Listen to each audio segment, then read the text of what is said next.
abusafo me mamu ina kwaba e de ba eye omamba media so na ensem bi etwagu wo my Ghana mu ye nyina ye bekaya enchepi ena eye ekuro bi a friend Apeatse explosion kese bi esi wo honom na eno na ba betudwa se empanyfo ye se ombese si eye Apeatse kuro ni bio na ensem bi ebopopa ye ensem be ya me da me ho aba me ba ya do mu asuko me ba nsia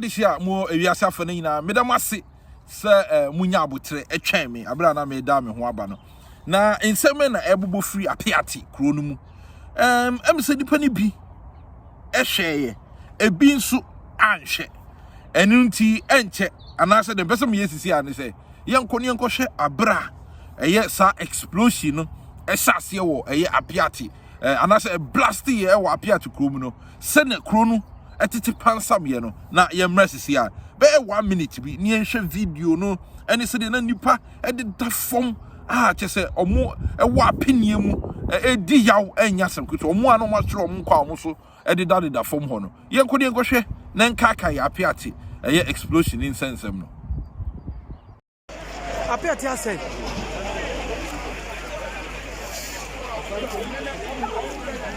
hey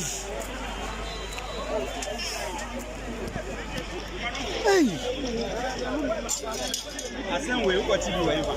Hey, What you asen we do ever. what's I done in your say? Just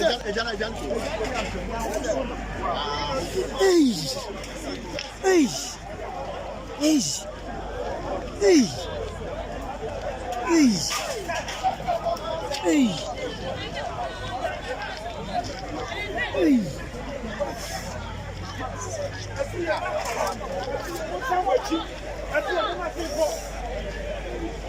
Me, I told you. Me go kwa ye, me ma me hu ba kokra. Me ma me hu ba kokra.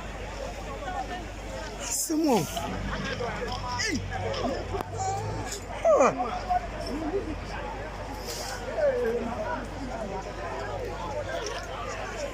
Kuna say. Asaka kwano.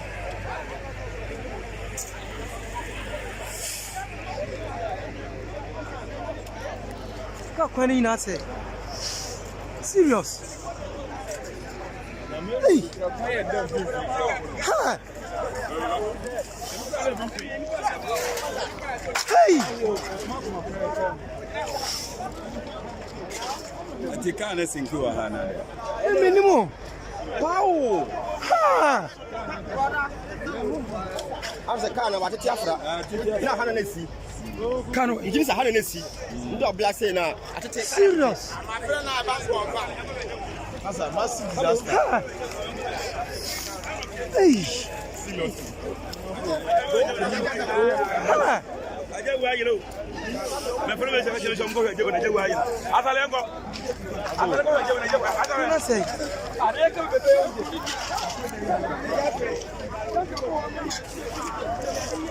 Hi. Serious. this one no be sport you know Serious, this. Hey.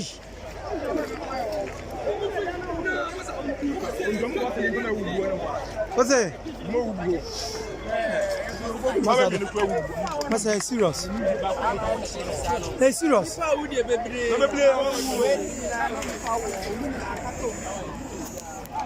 okay inti Apeatse ene ye kokoshe se de ekuro no na atete abusiafo apansam ebra sa explosion esiye ewo kronim na amanebo yensaka ene se empemfo samre no eye se yebesa si Apeatse biem na se yebesi Apeatse no yebehia mrantia ewo Apeatse na omotimi abesum say blocks ni etwa say bibi e fa construction ho bibi e fa oman anase Apeatse kro no say ye rebuild ye sensi foforo no bia mu adwuma bia no nke ye be say mrantie wo ho no ebe yes adwuma na sabi omo nso etimenya kakra ato omo botom na di akwakọ wie ni say mrantie no eba be a week or two efri ho no omo nsi construction site obiem ama samri amene wo kase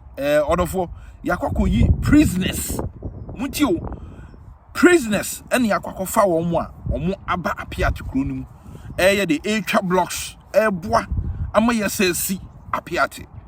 Now Ghana for ekophobia meka ne say you won man Ghana mu pa odofo a wutim when it comes to adwuma yesu ene ye ban a ye de ahokeka no our attitude towards your friend say adwuma ye no very bad no credit ba akopɛ yesu ni ye ban a ye de akeka ye hokɔ ye adwuma wa bra ye wo Ghana no nipa ne binum no very bad.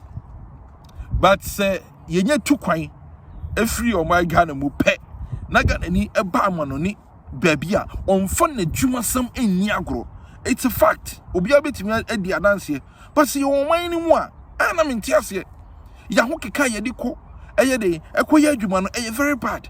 And this is amrantie na e wa Apeatse no omo tie atuan so omo ye den o obi entimi enhunu the air koso. But as it stands Samuel no kasa idie amane bono aba beto dwane se emrantie no adwuma no omo anye omo be a week or two no omo jagu. We are waiting for the other side of our story because to every story there are two sides, but for now no the aba no na ye ka ho asem se dem penfo ka say ye emfia wo so na ye die no sa pepepe na Samuel no kasa yi aba beto dwa se emrantie na anye adwuma no enti yakofa prisoners edi omoba ababe ye adwuma enti ye hwe se omo nso mrantie ni ebia de oda oma no anase obi a wo kronum so ebetimi edi different version bi aba minim time as our version beba but assistance no the TN say the rebuilding of Apeatse no Apeatse youth no mrantie no anya adwuma no yakofa prisoners na ye de ye di aba se ye inform emra me ye adwuma no ewo Apeatse enti abusia ni adofo amutie me Ghana for this year mo twa wi asafa ni nyina ahia se de me kan no saa yesu ane e ban wi se ye de tra oman mu a emwa wenya political ibia na meka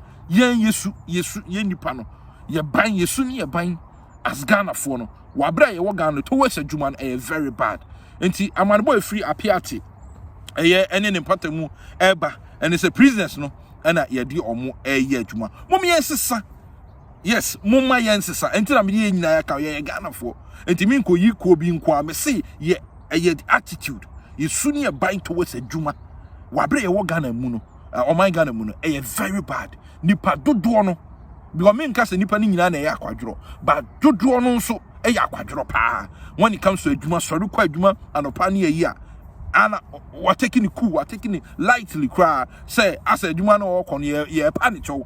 Meanwhile, ukona kwa ye adwuma no so a benya kakra ayeden e de abegu ubotom enu tie guso adofo amutie me e de aso atofom omamba media say da ye no tie say be a different version of insemu ya beto ho no ye betimi e de ababe sum so a ye ba be end sa pepepe because ye ndo bi ni time bi asem no we say it as it is na ye de abrel pepepe na summary ansa na meja ho na me ni nyina be pem ho akono se wonya be ka ye omamba media abusua no a odofo awutemi de na awotwen ko YouTube sisi na search for ye omamba media sa enso na ye Facebook ye omamba media no follow your page no share videos na waja comment below wo de ekoso wo so odwene ho sei sa enso na Instagram so ye omamba media na Twitter enso ye omamba media ekopem se ye benya the other side of the story no makramo na mama mo